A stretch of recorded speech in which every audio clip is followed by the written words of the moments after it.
Welcome to Picks with the Professor, the show where a real statistics professor gives you sports betting tips. I'm your host, Professor Sides, and for the latest updates, information, and picks, you can follow me on Twitter at Professor Sides. This Major League Baseball episode covers every game scheduled to be played on Friday, September 30th, 2022. In case you're new here, I built a mathematical model for win probability using hitter and pitcher projections I've created in order to make one moneyline or runline pick on every game that's played 7 days a week, though there are no Sunday shows. Please note that these probabilities assume normal starting lineups and are using rosters current as of the time of this recording. What will be shown on the banners are the thresholds for A or B grade plays so that you can make the best decisions possible based on the current odds and the books that you do business with. What we're here for today is to talk about key information on these games, give you some things to think on, and explain why certain plays are being made in order for you to come up with picks that you are comfortable with. I never recommend blindly tailing or fading any pick, rather to hear the justifications and thought processes to make sure you're fully on board before investing your hard-earned money. As I'm always saying, take what you like and leave the rest.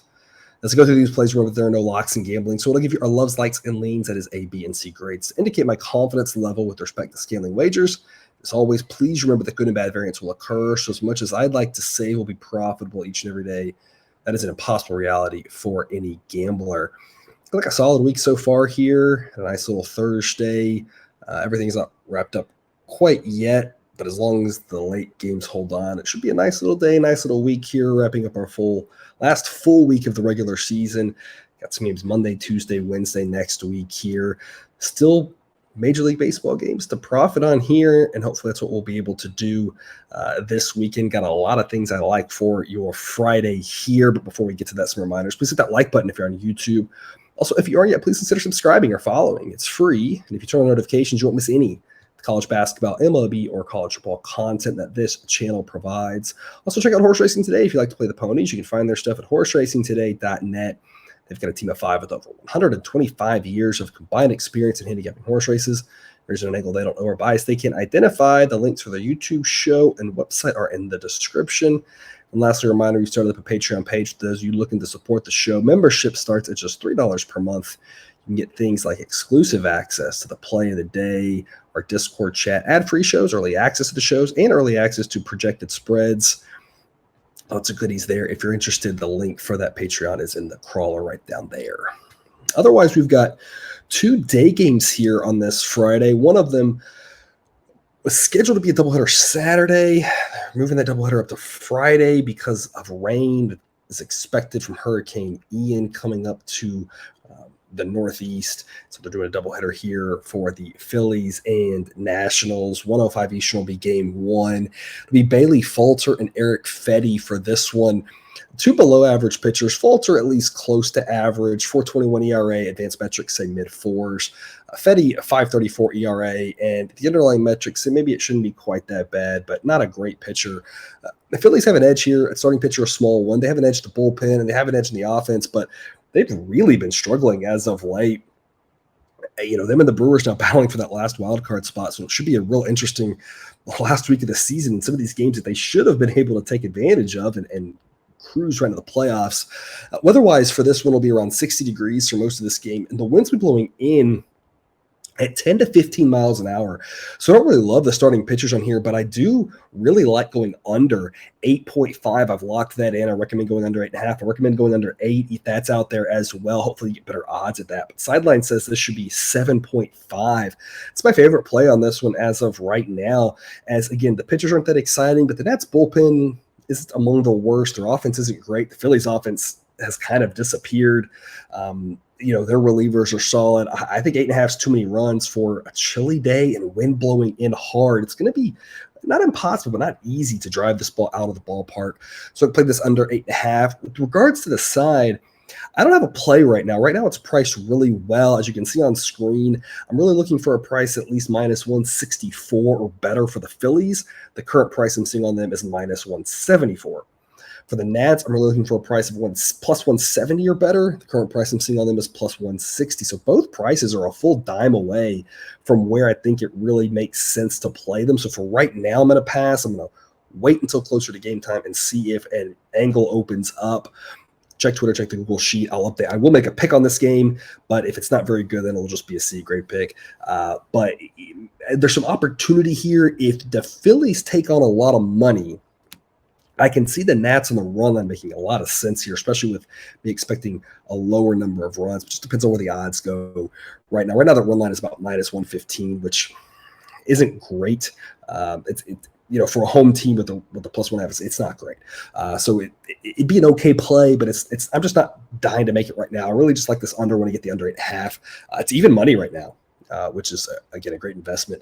And again, a pick on the side will be coming on this one later on. The other day game, 2:20 Eastern, Reds at the Cubs. It'll be around 60 degrees for this one as well. Winds will also be blowing in, but more in the 5 to 10 mile an hour range. So that does actually matter in Wrigley. If we're getting up close to 10 miles an hour, it's going to help the pitchers out a lot on this one. Graham Ashcraft and Adrian Sampson. Ashcraft's a guy that the model has really liked for the back half of this season, really. 4.18 ERA, and the advanced metrics say should be a little bit under 4. So he gets a 93 grade from the model. Adrian Sampson, a 3.23 ERA. The underlying metrics say probably not that good. He's definitely better than he was. Talked about him a lot this season. I'm comfortable backing him because he's not the disaster he was previously. But to some extent, you do have to wonder if he's being priced now as if he's good. And I think he's just merely kind of average. It's a 107 grade from the model. I just don't think that 3.23 ERA is sustainable. I think he's average to below average. I think the Reds have a starting pitcher edge in this one. Obviously, their offense isn't as good at this point, but their relievers are better than the Cubs relievers, who are just a disaster for the most part. This is the kind of coin toss game with the Cubs being favored, in my opinion, according to Sideline, because of the home field advantage, but really not much more than that. The current price of the Reds is +133. As you can see on screen, that would be good enough for an A-grade play. I want to take a look at the total and the run line for this one before I lock in a play. But as of right now, +133 on the Reds is the current price. That would be an A-grade play. So I really like the Reds. You just got to figure out money line, run line. Run line price isn't out yet because of the wind being such a big deal and the weather being a big deal in Wrigley. Talk about the lot. No total yet either. Sideline says 6.8 on this one. I'd probably go under 7. I'd really like to go under 7.5. 6.5 is just a stay away for me personally. Obviously, of course, depends on the odds. 7 at like -125, probably not as exciting, right? So 7 maybe go under depending on the odds. 7.5 I'd be going under as well. But again, I'd like the Reds at this current price. Just trying to figure out money line, run line. You want to split your wager? That maybe makes some sense. A lot of it's just personal preference. I don't think there's any magic to anything here. Although I will just say, Cubs, when they win, a lot of times they win by 1 or 2 runs. So that +1.5 on the Reds looks really enticing, even though you're going to have to lay a little bit of odds for it.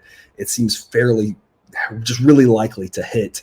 But of course, you are laying some odds, and the Cubs might win by 2, right? So there's no locks in gambling, right? But I think the Reds on the side here, I think they got the better starting pitching, and they got the better relief pitching. And so I just don't like the price that the Cubs are being offered. And I think they're slightly more likely to win. But again, +133 on the Reds is a really positive expected value play in the long run. And just because we're at the end of the season doesn't mean we still don't want to take a long run view of this, because we got to finish the good behaviors that we've taken all season long. So tonight game, 7:05 Eastern, first pitch, Orioles at the Yankees. Obviously, everyone will have their eyes on Aaron Judge on this one. Weather-wise, to see if he can hit another home run, we're going to be in the low 60s. So not really getting a much boost from the temperature, and the winds will be blowing in 5 to 8 miles an hour. So he's going to have to hit one really well to hit a home run. It's not going to be really conducive to scoring runs. That's part of the reason why I'm on the under 8.5. Sideline says 7.8. So I'm officially recommending this under. 2 very average pitchers in Jordan Lyles and Domingo Germán. Model rates them both just over 100. Again, 100 is average. Lower's better. Lyles, 4.55 ERA. Advanced metrics say that's pretty accurate. Germán, 3.30 ERA, but the underlying metrics say it should be in the mid-4s like Lyles is. So I don't really think either one of these pitchers is very good. Yankees should be favored because their offense is a lot better than the Orioles. But reliever-wise, it's probably a wash. Most sets of relievers are solid. Really, it's just the Yankees' offense is what is more likely to carry them to a victory in this one. I just think they're priced way too steep. It's Orioles or pass, and so kind of like in the previous one, it's Reds or pass, just based off the prices you can see on screen. -150 may be an acceptable play for the Yankees, but the current price I'm seeing is -181. That's just way too steep. Neither one of these teams really has much to play for. They're both going to try to go out and win, but neither one has really any incentive over the other one. Plus 166 on the Orioles. It's the current price, and as you can see, that meets the qualifications for an A grade. But these are the types of plays that over the last couple of years, and especially this year, have been much more profitable on the run line, because these mid-level favored type games have been a higher likelihood of ending in a one-run game, just a higher percentage every single year now the last several years. So I'm going to go on the run line on the Orioles rather than the money line. A little bit less risk. It's minus 135 at that plus 1.5. It's an A grade play on the Orioles. I love the Orioles here. If you want to take a stab on the money line, I think that makes sense, but I'm just going to play it safe on the run line. Road team run line makes a lot more sense, just because we, if it's tight late, it's going to be harder for the Yankees to win by more than one run. Not impossible, of course, but harder. So I'm on the Orioles run line, A grade play, but a small investment on the money line. Not crazy here because the price is really good. And like I said, I like that under 8.5, as Sideline projects this to be 7.8.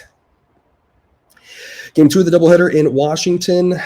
Right now, no line out on this one as the starting pitchers aren't confirmed. We're projecting Noah Syndergaard and Patrick Corbin. Syndergaard, a better pitcher, on the better side of average than Corbin, as we always talk about with Corbin. Terrible results, terrible ERA. Underlying metrics say not good, but not as bad as this. Is a pitcher I don't really have a problem backing. He's been quasi-profitable over the last couple of months simply because of the fact that the prices have been pretty outrageous for him. So we've been backing him on the run lines, the plus 1.5, so even some of the money lines. These teams have won a handful of the starts enough to be a reasonable investment because he's being priced like he's the worst pitcher in baseball. And just because he has 19 losses, he's not the worst pitcher in baseball. He gets a 105 grade from the model. So it's not good, but it's not terrible. He's just out there a lot and throws a lot and is pretty mediocre. The Phillies should hit him around.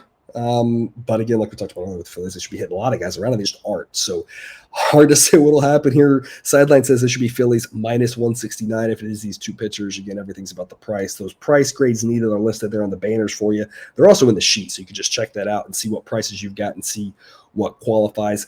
If there's a starting pitcher change, I'll update, obviously, the price on this and the price needed. Sideline says total on this one should be 6.9, as it's going to be still around the lower 60s in this one. Interesting scenario here because the rain might be coming in at night, and so this night game may have problems. It may not even be completed. So just keep in mind that run line wagers and total wagers are all going to be, most of the time, going to be pushes for most sports books if they don't play a full 9. Money line's graded if the game is official. So if you're looking for a total or a run line type thing, maybe you look first 5. I'm just not sure this game finishes based off the rain coming in. You never know with hurricanes exactly what the system will do. By the time you watch this, you may have a better idea, right? I'm recording this here on Thursday night, so we don't exactly know. But if that rain starts coming through, there's a good chance it just rains the whole night up there in Washington. Interesting enough, it's projected to get warmer as the game goes along into the 10 and 11 o'clock hour because of the storm coming through and bringing warmer air into the area. So that was a neat little side effect there. But the problem is if it gets warmer, it's going to be rain, and they're either going to be playing through a nasty drizzle, which they might, because the Phillies need to get this game in, trying to get to 162. If this was Nats and, the Reds, they would just say we don't have to play this, right? But they do want to get this game in. So that'll make for a real interesting game too. So just keep that in mind when you're making your wagers about this game. Maybe an official game after 6, and they may move on. They may try to get it all in. Who really knows? There's just a lot of question marks with it. Wind will be blowing pretty strongly in on this one. Again, 10 to 15 miles an hour. So that's why Sideline says 6.9 does not expect a lot of runs. If you're playing in the rain, it's just going to be a cold, nasty, wet. Don't expect a lot of runs, even though both of these pitchers can give up runs. It's not the weather environment for that to happen. That's, again, if it is a full game, we're projecting about 7 runs. 7:07 Eastern, first pitch, Red Sox at the Blue Jays.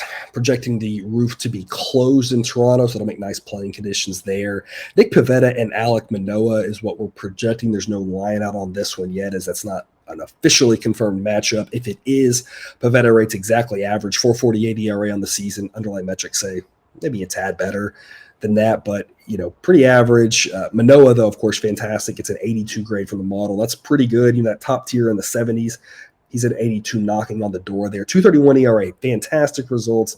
Advanced metrics say due for a little bit of regression here. It's probably not quite that good. Of course, the Red Sox offense still above average, so can do some damage in a hitter-friendly ballpark. So I do expect Manoah to give up some runs, here, of course, but he's still a much better pitcher than Pivetta, of course. Blue Jays offense better than the Red Sox offense, and their relievers are just average. That's better than the Red Sox relievers. The Blue Jays have an edge everywhere across the board here. They're the home team.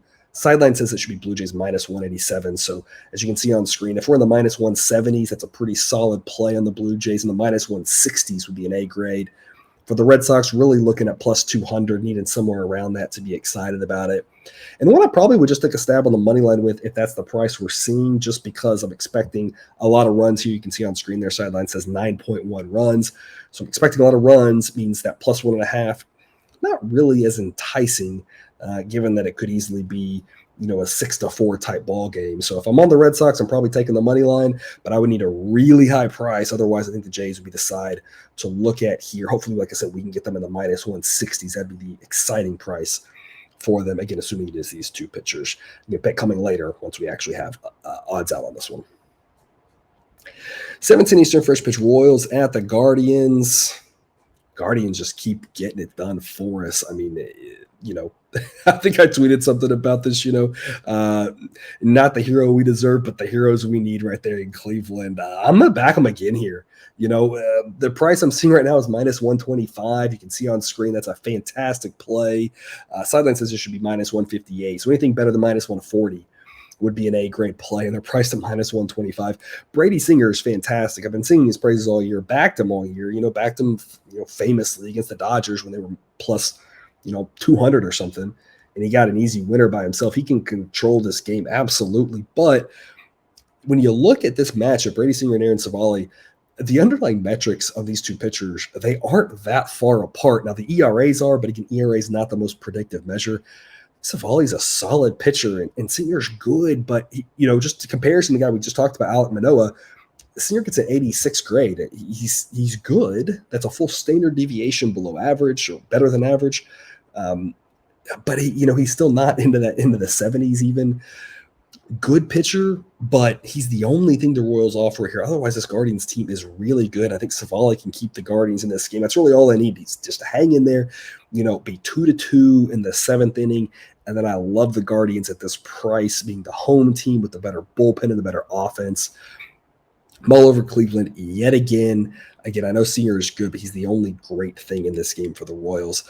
Sideline says 6.5 for the total. I'm going to go under 7 here as well. Odds are minus 105 right now, so it's a pretty good price. We might get to 7, but we have that push protection there. But I just think 6.5 is the better total for this one. Again, Savali, I think, is pretty good. And Singer, like I said, is a good pitcher. I don't think the Guardians are going to score 7 runs off of him. If he does, that's good for the Guardians play. But that doesn't seem like the most likely thing. The most likely way the Guardians win this game is something like, 4-2, 4-3, 3-2, something like that. So I like the Guardians here. These prices are fantastic. I'm also going under 7. As again, the weather sets up for the under 2. We're talking low 60s for this one for the entirety of this game, and the wind's blowing in from right field at around 10 miles an hour. So another good under spot here for us there in Cleveland. 17 Eastern, first pitch, Twins at the Tigers. Will be low 60s to start this one, mid 50s to close. So really getting chilly by the end of the night. Winds will be blowing across, so no real wind effect on this one. The stadium in Detroit situated like completely opposite of other parks, so it always has different. Whatever the wind patterns are at most ballparks in the country, it's always opposite in Detroit. It seems like they're always just different. Joe Ryan and Tyler Alexander in this one. Joe Ryan's a much better pitcher than Tyler Alexander, according to the model. He's got him beat by a full run in ERA, and the advanced metrics say that's pretty fair. Neither one of these guys is actually as good as their ERA, but Joe Ryan's still the better pitcher here. 96 grade versus Tyler Alexander getting a 115. Twins offense light years ahead of the Tigers offense. The Twins didn't get it done for us here in the day on Thursday, but they hung in there and they tied the White Sox if they have an outfielder who can catch a ball. So they're still playing hard now that they've kind of gotten over their little funk of we're sad we're not going to make the playoffs. They're the much better team here. Their relievers are better starting pitcher. I think they can get it done for us here. I think this price is way too low. Sideline says it should be Twins minus 191. So anything better than minus 171 is an A-grade play. Right now, the current price I'm seeing is minus 141. So I'm locking that in. I'm running to the window to lock that price in. It's a fantastic one for the Twins to be such short favorites. I know they're on the road. They're just a much better team and have edges across the board here in this one.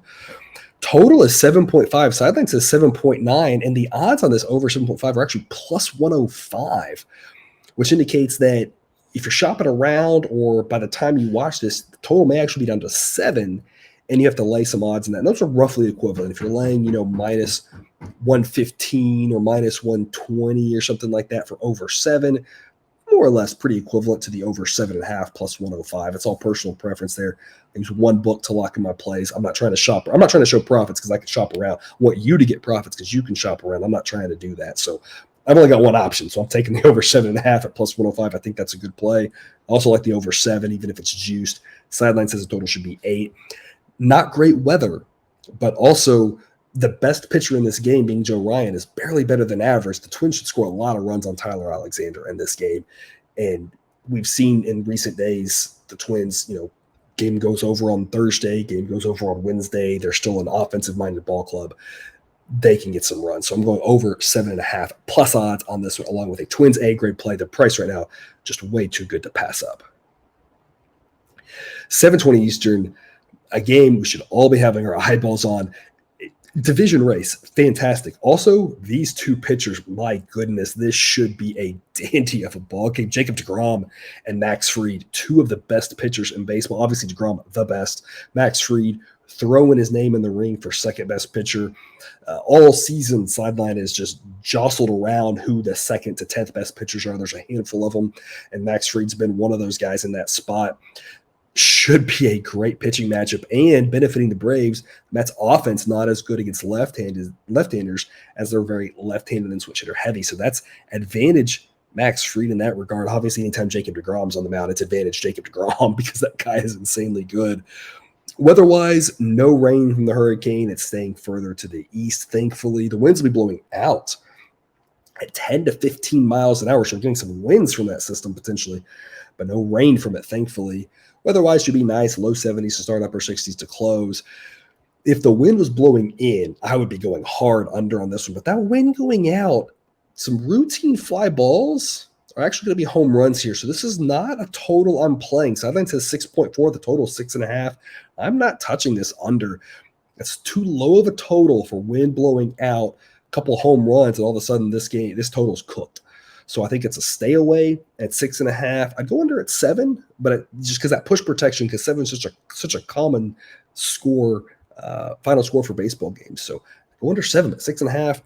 And I go under 7 at regular odds. I wouldn't go under 7 at like minus 140 or something ridiculous like that. I mean, under 7 at like minus 110, minus 115, maybe minus 120, sure. Otherwise, at 6.5 to stay away. Wind blowing out, too scared. But these pitchers are really good. There's a reason this total is so low. Sideline says 6.4. I'm back in the Braves, though, in this one. I already talked about it.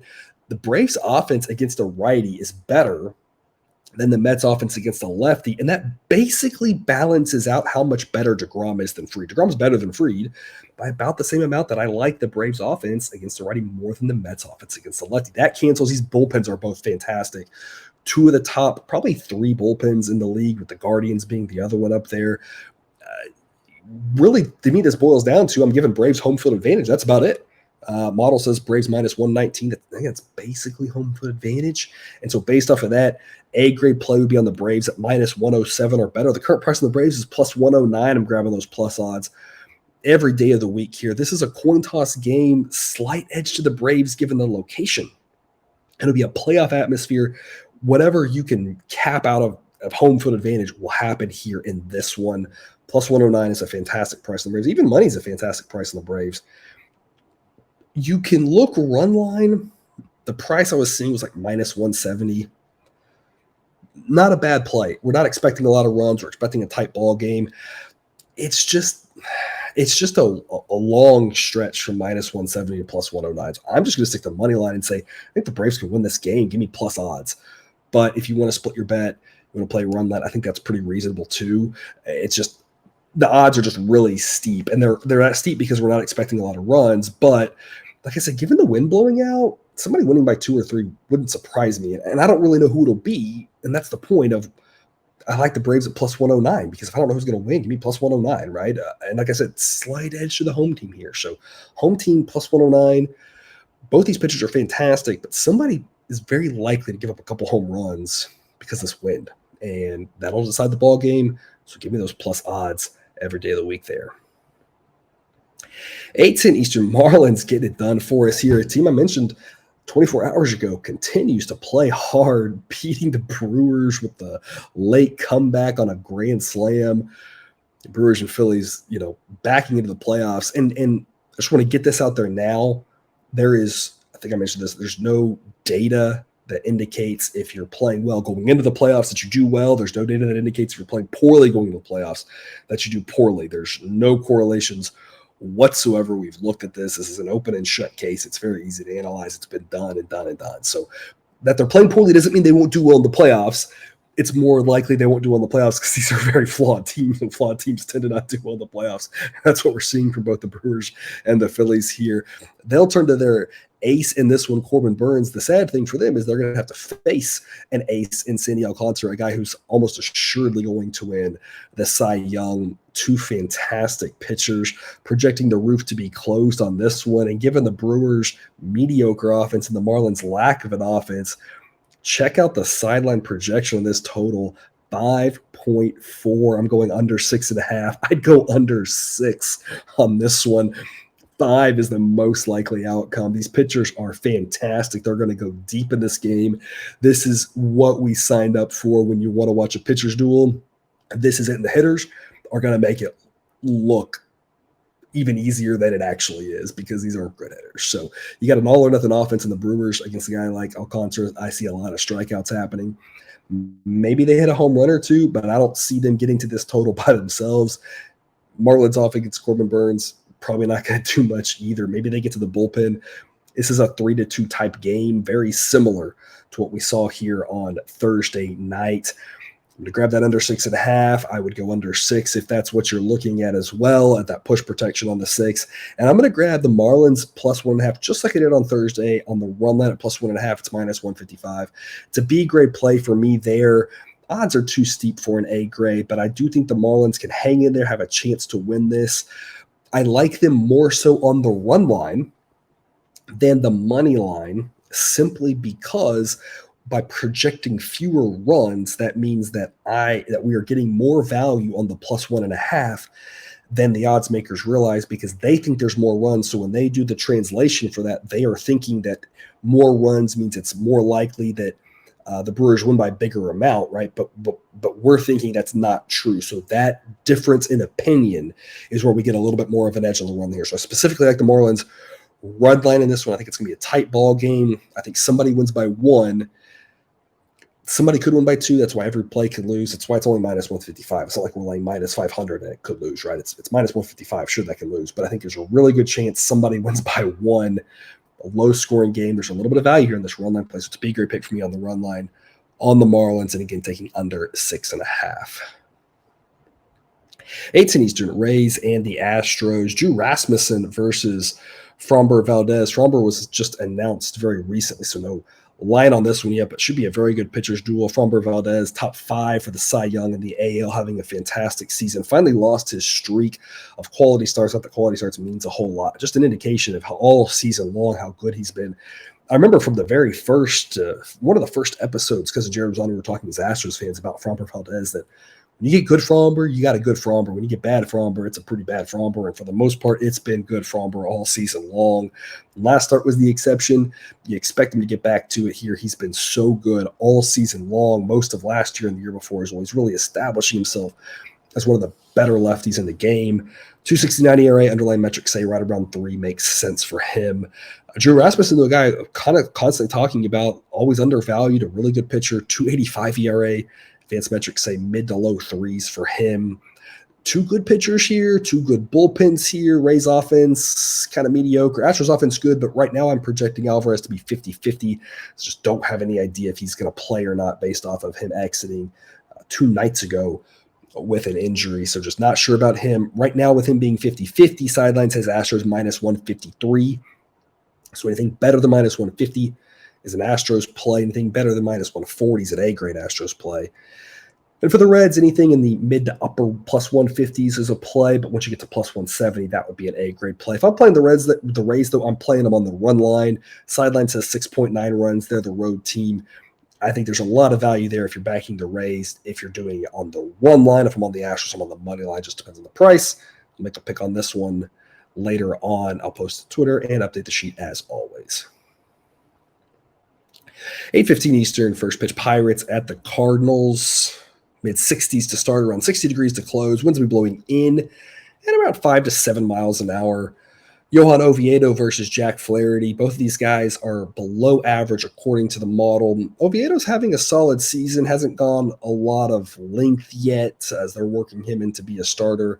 So it seems the underlying metrics say his ERA should be around 4. But I mean, he's got some potential optimism and then he's had some decent results. So there's some things to look at with some positive. Flaherty has some things from positives because of years past. He's been one of the more solid pitchers in the National League. Injuries have just killed him, of course. I think this is his third time now trying to stick healthily this season. 29 innings on the season, a 4.97 ERA, and the advanced metrics say it shouldn't even be that good. So, some optimism because, in the last couple of outings here on this most recent time, he's had some good moments. But you're cautious. Oviedo, just a guy who's not going to go deep at this point. It doesn't seem like with that Pirates bullpen behind him. That's a little cause for concern. The underlying metrics a little bit shaky on him. So two pitchers that are a little bit of concern. But when you get past that, of course, it's all Cardinals. Their bullpen's respectable. The Pirates isn't. Cardinals offense good. Pirates offense not terrible, but not good. Sideline says this should be Cardinals minus 211. I'm going to take the Cardinals at minus 193. That's a B-grade play, as you can see on screen. Really need to get into the minus 180s for an A-grade play. So almost there. If you can find a minus 180s, that would be A-grade caliber for me. I like the Cardinals here. I think that they get this done. I like that Flaherty has the potential to find it. And that's obviously what he's looking to do heading into the playoffs here and establish himself and say he deserves to be part of that playoff roster. So he's going to be fighting as hard as he can. Not to say that Oviedo and the other guys won't, but I know that I'm getting a good effort here from Flaherty. So I like that. Again, minus 193 right now is a B-grade play. If you can get the minus 180s, though, that would be an A-grade. And I'm also going to take the under 7.5. The sideline says 7.1. I talked about the question surrounding the pitchers, but you have wind blowing in, chillier nights. Not a good Pirates offense. As long as the Cardinals don't score 8 runs themselves or 7 runs themselves, we got a good shot at this under. Sideline says we should expect 7 runs, so that makes under 7.5 a solid investment.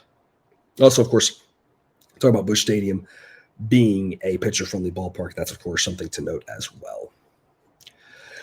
To the late games, 9:38 Eastern, first pitch, Rangers at the Angels. It'll be mid to low 70s to start, mid 60s to finish on this one. One's be blowing out, but dying down as the night goes along.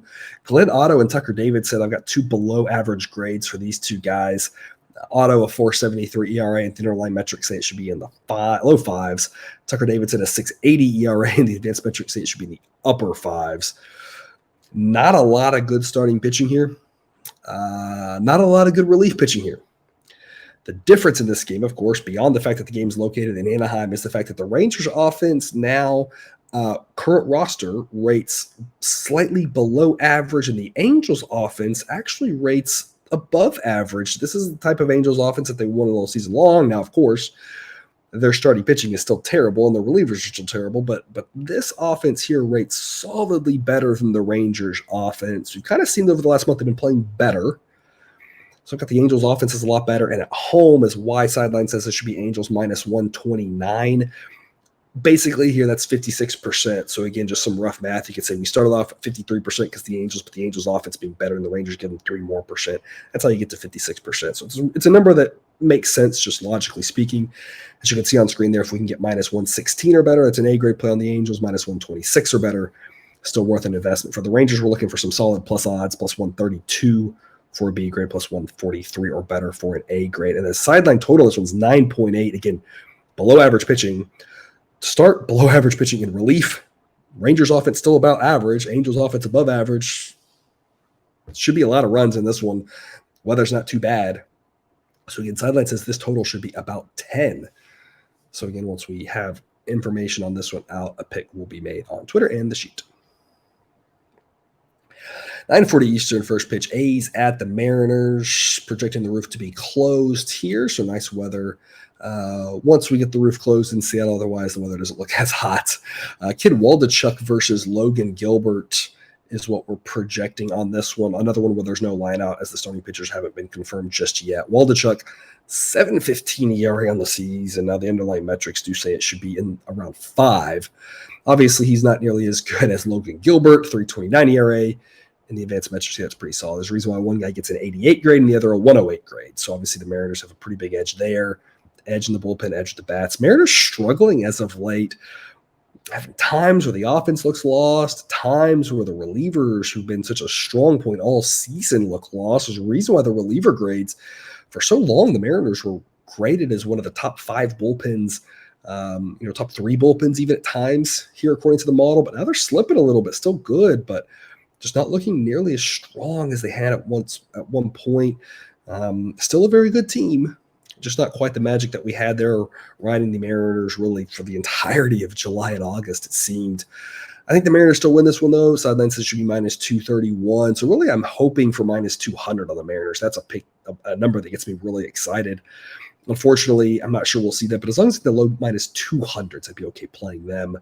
For the A's, really, it's about plus 250 is about my buy point where I need to think they're worth it.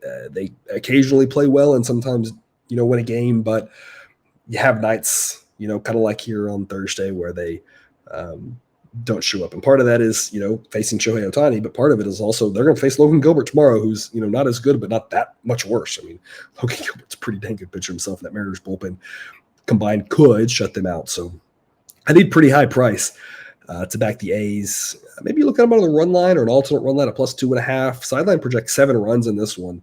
So it doesn't expect a lot of runs, which makes a plus 1.5, plus 2.5, maybe a little bit more valuable. But again, I'm really just hoping for like minus 200 of the Mariners. That would be an exciting play if we could get that. And again, I'll make an official pick on that one later on. White Sox and the Padres, 9:40 Eastern. A White Sox team that finally snapped their long losing skid. They'll face a Padres team who's probably in the playoffs at this point, but does want to continue to win and finish this up here over their last 6 games or so of the season. Around 70 degrees for most of this game. Winds blowing in a little bit or across. Not too much of an effect there. Davis Martin versus Yu Darvish. Darvish got talked about a lot this season, having a fantastic season. Gets an 82 grade, again, knocking on the door of those 70s, where you talk about the really elite pitchers in the game. 3.05 ERA on the season. Underlying metrics lag that a little bit, but not by too much. Davis Martin, 3.86 ERA, but the advanced metrics say it should be in the mid to high, or the mid to low 4s. So very average pitcher at best for the White Sox and Davis Martin, and a good one for the Padres with Yu Darvish. Massive edge there to the Padres with regards to the starting pitcher. Offensively, the White Sox offense is just very average. Padres offense still pretty good. Relievers, White Sox relievers a little bit better. Padres relievers still rate okay. They scare me personally watching them, but they still rate out okay. I'm going to grab the Padres here, though, at minus 190. As you can see on screen, model wants minus 189 for an A grade, but I'm going to fudge a little bit, and minus 190, I'm going to go ahead and give it an A grade as well. So if you're seeing minus 190, that gets my okay for an A grade, even though model wants a 1 cent cheaper. I don't think there's much difference in that 1 cent. I like the Padres here. We know that they want to win this game. The White Sox traveling across the country, really bad travel spot for them, and that's included in the model. The fact that they played today, depending on when you're watching this Thursday, would have played the day before this and flying across the country here, as opposed to having an off day there, really matters. Just a bad travel spot for them. Padres are at home, after playing the night before, but just a normal home game for them. So bad travel spot for the White Sox. I like the Padres in the spot. I like backing Yu Darvish. They really want to get this win here and solidify their playoff spot. Minus 190 is a decent price. A grade play for me on them.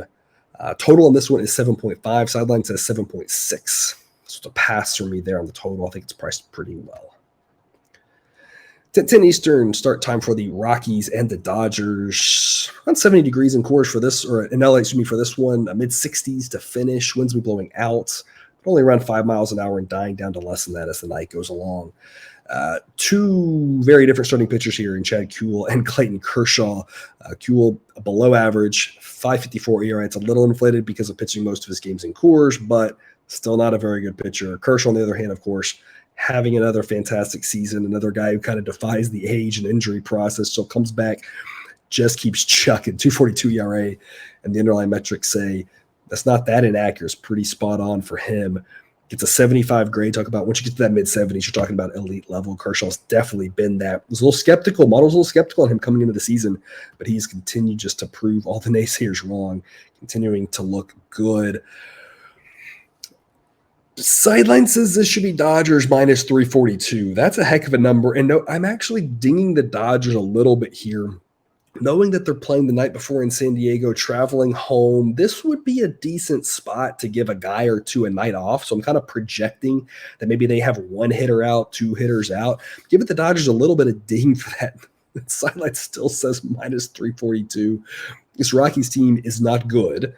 They are not good on the road. The Dodgers are good, and at home, I mean, the bullpens, it's a massive mismatch. It's the offense, it's a massive mismatch. The Rockies facing a lefty at least benefits them a little bit more because they're really right-handed heavy, but they're facing Clayton Kershaw. Like, it can't help that much when you're facing a guy that good. Now, look, the Rockies can win this game, absolutely. There's no locks in gambling, and there's no locks in baseball. We see weird things happen all the time, but the Dodgers should be massive favorites in this one. So no line out yet. But, if we can get a price, I cannot believe I'm saying this, but if we can get a price that starts with a 2 on the Dodgers, it's an A-grade play. I can't believe I just said that, but that's where we're at now. I mean, the Dodgers should win this game. So I like the Dodgers as long as the number starts with a 2. My buy point on the Rockies is at least plus 350, really looking for plus 400.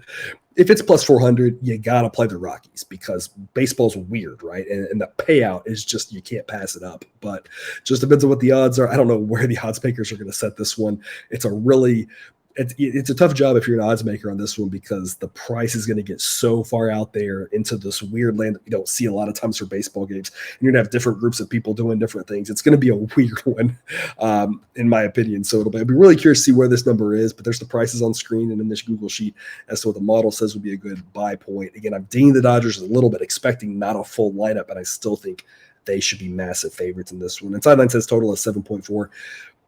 Expects the Dodgers to score and the Rockies not. I mean, it's kind of projecting a like 5-2-ish, 6-2-ish, 5-3-ish type game here, which I think would be a score none of us would be surprised at. So again, official picks on that one coming later. Diamondbacks and Giants will wrap us up 10:15 Eastern. I'm a little nervous on the starting pitchers on this one because I do believe I saw a line and then it disappeared, but then I couldn't find any information. So I'm wondering if one of these two pitchers is getting scratched, but I could not find anything about it. As at the time of this recording, it's scheduled to be Merrill Kelly and Alex Cobb. Maybe the next 3 minutes will be a complete waste. If it is those guys, two pitchers we talked about a lot, I love both of these guys. Love to back them. Think they're both underrated. Can't say enough good things about them both. Cobb has been a guy I've been preaching all season is better than those early season bad luck results. Underlying metrics, his ERA should be in the upper 2s. But Merrill Kelly's been a moneymaker as well. Two guys I really like. Not sure if one of those will get scratched. Otherwise, though, I mean, two bullpens I don't trust whatsoever. Offensively, the Diamondbacks offense, below average, but not terrible. A little left-handed heavy, which benefits them facing a righty if it is Alex Cobb. Giants offense above average. So, I mean, two offenses that, are okay, but against two really good pitchers, sideline would project a total of 6.6 in this one. As, of course, you're expecting another chilly night in San Francisco. So, not expecting a lot of runs. One, if we could get if it is these two pitchers in a total of 7, I'd love going under that 7. Love going under 7.5. If you can get something like that, would be even better. But 6.5 would be a pass for me if that's what we see. And sideline says Giants minus 134. So a short number on the Giants would be an exciting price. And if I was at the Diamondbacks, I probably would just be on the run line expecting a close game and saying somebody probably wins by 1. And I will take a chance that the Diamondbacks don't get blown out given how good of a pitcher Merrill Kelly is. And that's all of the games for Friday. Again, I'm missing a lot of games, so just a reminder, I will add those picks to Twitter and the Google Sheet when we get lines on them. If there's any updates to pitchers, etc., all the sheet will be updated, so that's your go-to spot for that. As of now, I've got several A-grade plays. I'll recap for you again at the current prices. Again, that doesn't mean there's not plays that you can't get as A-grade plays based off the prices when you're watching this and where you're shopping, but things that I like as an A-grade based off the prices I locked in. Hopefully you can still get these. Orioles on the run line, plus 1.5 at the Yankees at minus 135. Guardians, minus 125 at home against the Royals. Twins, minus 141 at the Tigers. Braves, plus 109 at home against the Mets. And the Padres, minus 190 at home against the White Sox. And that's all I've got for you today. Thanks for tuning in to another episode of Picks with the Professor. Check out that website if you haven't yet. Reminder, it's www.pickswiththeprofessor.com. Don't forget to subscribe so you can ensure all the sports betting content we provide on this channel is dropped right into your feed. We'll see you again in 24 hours for more Major League Baseball betting content. Don't forget to catch all the college football content. If you haven't yet, 3 action-packed episodes where we cover all the games for week 5. As always, as we head into this weekend, best of luck. And remember, you can eat your betting money, but please don't bet your any money.